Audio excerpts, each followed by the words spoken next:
विट्ठलनाथ की एक परम भक्त थी जिसका नाम था सखुबाई। सखुबाई भगवान विट्ठल की परम भक्त थी। महाराष्ट्र राज्य में हुए भगवान के प्रसिद्ध भक्तों में उनकी गिनती की जाती है। जो विट्ठलनाथ है ना, वो महाराष्ट्र के देवता हैं, जो श्री कृष्ण भगवान का ही रूप है। विट्ठलनाथ, उनके बहुत से भक्त हैं। एकनाथ जी हैं, नामदेव जी हैं, उनमें एक सखुबाई भी हैं, जो उनके प्रसिद्ध भक्तों में से एक हैं। इतनी निष्ठा है उन भक्त में कि अभी आप जो उनका प्रसंग सुनेंगे तो आपका हृदय भाव विभोर हो जाएगा। सखुबाई जितनी विनम्र और सुशील थी, उसके विपरीत उसके सास ससुर और पति उतने ही दुष्ट स्वभाव के थे।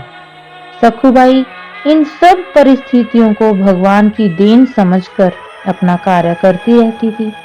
महाराष्ट्र में कृष्ण नदी के तट पर करहाड़ नाम एक स्थान है। वहां एक ब्राह्मण रहा करता था। उसके घर में वह ब्राह्मण, उसकी पत्नी, उसका पुत्र व पुत्रवधू सखुबाई रहते थे। सखुबाई जितनी ही अधिक भगवान की भक्त, सुशील, विनम्र और सरल हृदय थी, उसके सास ससुर व पति उतने ही दुष्ट, कर्कश, अभिमानी, कुटिल व कठोर हृदय के थे। हर समय वे तीनों सखुबाई को सताते ही रहते थे। इतना परेशान करते थे, इतना परेशान करते थे।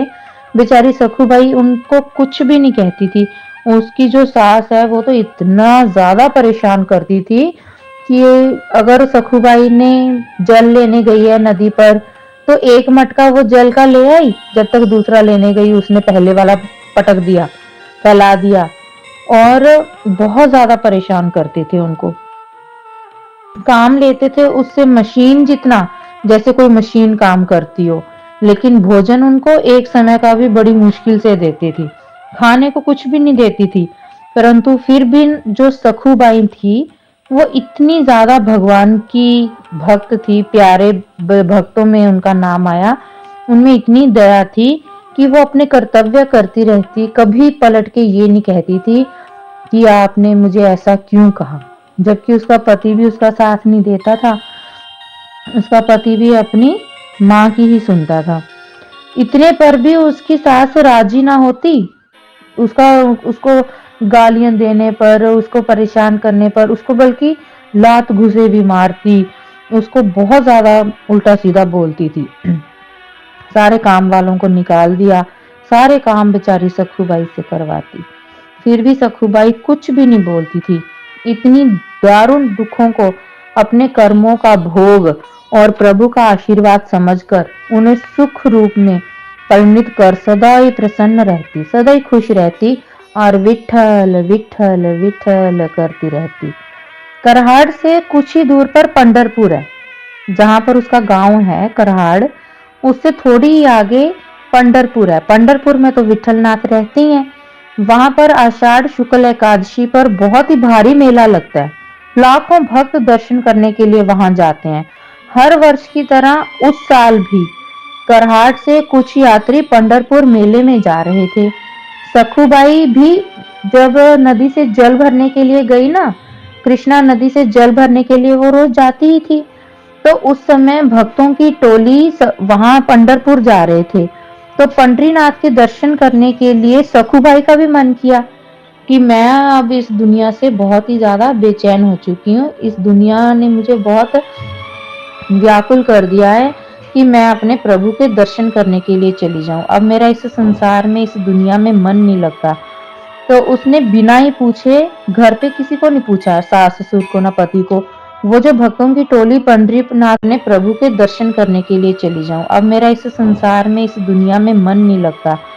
तो उसने बिना ही पूछे, घर पे किसी को नहीं पूछा, सास ससुर को ना पति को, वो जो भक्तों की टोली पंडरीनाथ जी के दर्शन करने के लिए जा रही थी, उन्हीं में शामिल होकर निकल गई।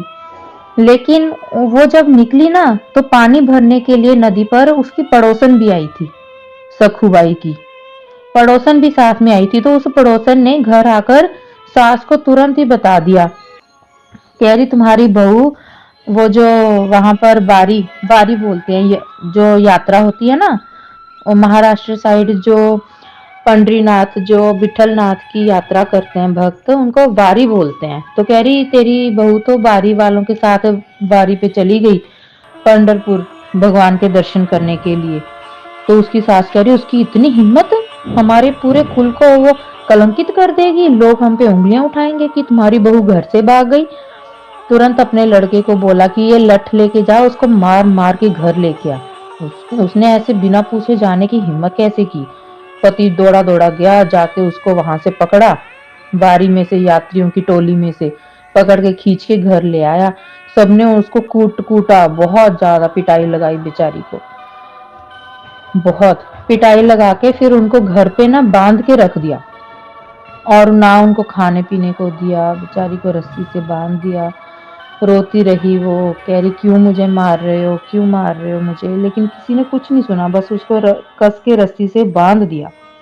अब बंधन में पड़ी सखुबाई आतरवानी में बहुत ही ज्यादा दयनीय अवस्था में प्रभु से प्रार्थना करने लगी कि प्रभु ये क्या हो गया, मैं तो आपके दर्शन के लिए आना चाहती थी, एक बार मुझे आपके दर्शन करने हैं, और फिर से ये लोग मुझे घर ले आए, अब मैं आपके दर्शन कैसे करूं।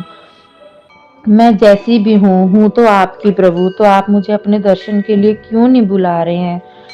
तो इतनी प्रार्थना जब वो कर ही रही थी तो प्रभु तो पिघल गए, प्रभु को तो दया आ गई।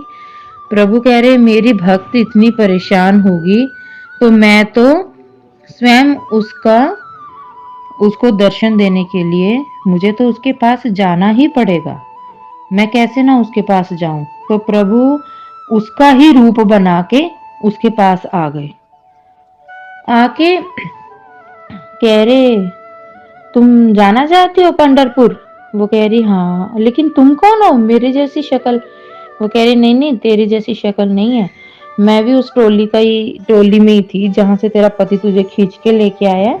तो मैंने देखा तेरा पति तुझे कितनी क्रूरता से खींच के ले गया। अगर तुम जाना चाहती हो तो तुम चली जाओ, तुम्हारी जगह मैं यहाँ उतने दिन रुक जाती हूँ।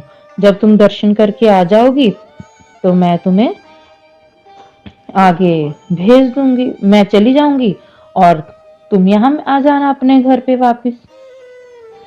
तो जो भगवान उसका रूप बना के आए थे वो सखुबाई की जगह रस्सी में बंध गए उसी जगह पर, और उन्होंने सखुबाई को खोल दिया कि तू पीछे से के गेट से चुपके से निकल जा, जाके पंढरपुर भगवान जी के दर्शन करा।